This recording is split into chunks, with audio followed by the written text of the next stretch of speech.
All right. So the topic is early round quarterbacks.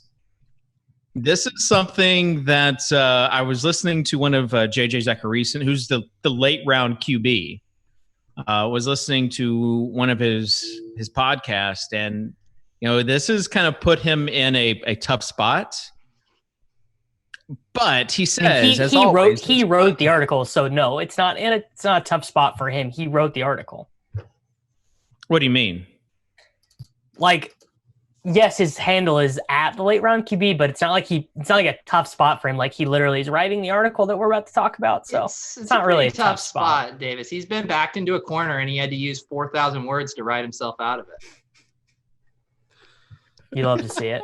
I listened to JJ's podcast for the first time ever, like last week. It's very NPR-like. Yeah, it's very good. I actually like it.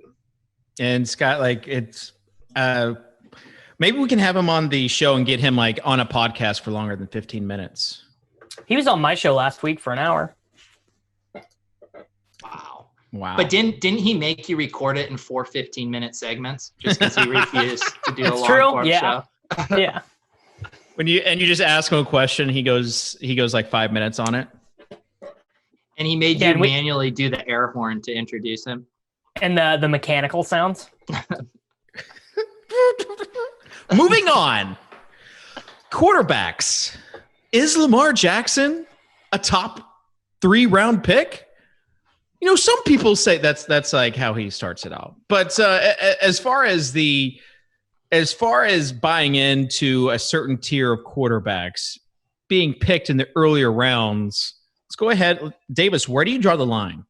Where are you drawing the line for just a redraft league where there's no other there's no spirit of Superflex? Let me cut you off because you just would keep going and going and going. So I think that the heart of JJ's article points to it actually being profitable this year to draft some of the mid-round quarterbacks, like rounds 5, 6, 7.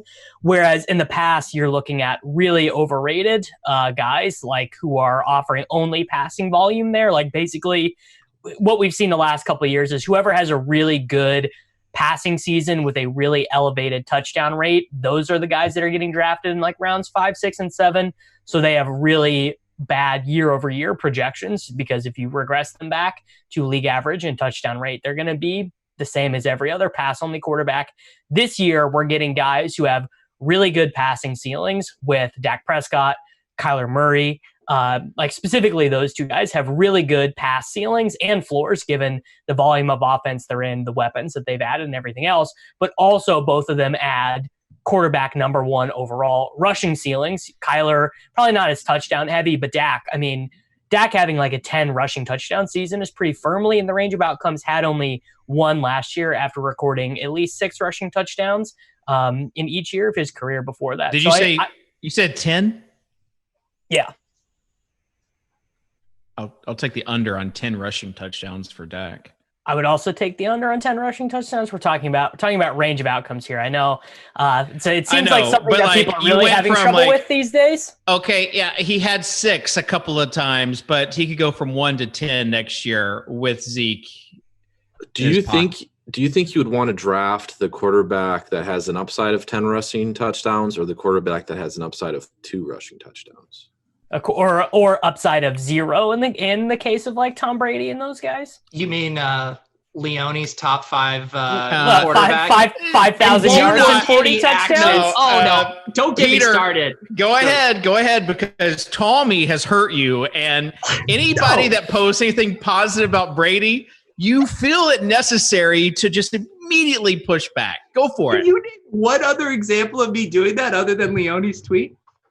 On the show. No, you posted a TikTok, as is the other thing he's talking about. Yeah, the TikTok. No, that was whatever. But Leone goes out here, he's like, sorry guys, Tom Brady's gonna be top 5 in touchdowns, top 5 in passing yards. I slide in his DM to get a bet down, and he's like, nah, man, there's no way, whatever. He just completely backtracked on his hot take. He did already bet it with me, to be fair. What? He likes your money more than mine? Yeah, I gave him even money, Matt Ryan versus Tom Brady and Carson Wentz versus Tom Brady in fantasy points. Fantasy points per game, minimum 10 games played. The thing is I get the case for touchdowns for Brady. That checks out to me. I just do not see how he's top 5 in passing yards. Yeah. I actually kind of buy both, but they're like, they are related to me. Like, one to me is not going to happen without the other, because I think the outcomes for him are kind of binary. Like, either this offense is going to be really good. Brady is like, I don't think that there's like a QB9 season in there. I think he's very likely to be QB5 or like, just total dust basically. The range of outcomes that says either top 5 or 25 to 32. Well, I think it's just really 9 though. I think it's just really related to, do we think Tom Brady is still physically capable of doing it? And I don't know. I think it seems like the market is pricing it as if it's just a lock. You say he's not going to have a rushing touchdown, but the Tom Brady I know snuck it in twice from the 1 in a game. Guys, angry Tom Brady, doubt that guy of being a top 5 quarterback with those weapons. But let's move past Brady. Let's set the bar on Lamar Jackson. Where would you draw the line on drafting him? Davis, 3rd round, would you draft Lamar Jackson? I don't think you can do it in the 3rd round. I think if you're not doing it in the 3rd round, you're not going to get him. So, that's your answer, Peter? So I think my line would probably be, I'm not taking him or a quarterback until the 5th round. There's too many wide receivers I love in that range. Like I'm getting DJ Chark in the 5th round of best ball drafts. I'm not drafting a quarterback over him. And then I get 2 rounds later in the 7th, I got Dak Prescott in this recent best ball draft. So I'd rather have the Chark Prescott combo than the Lamar Jackson, whatever receiver I'm getting in the 7th combo. People taking AJ Green or whatever there. Tuttle? First question for Peter. Are you aiming for Tom Brady in that 5th round? Tom Brady. Once Leote told me he was going to be top 5 and everything, I realized it's a steal no matter where I take him. Second, why take Lamar Jackson in the 3rd round when you could get a bigger comparable Taysom Hill in the later rounds? Yeah, you can just take Taysom Hill, who's like probably locked for like 1,000 rushing yards, like 3,000 passing yards, 40 touchdowns in the last round. My strategy right now in best ball draft is kind of robust Saints QB. So I draft Breeze, Winston, and Taysom Hill, and it's just a print factory no matter what happens. Nice print factory drop there. Oh yeah, rest in peace, or Giblets.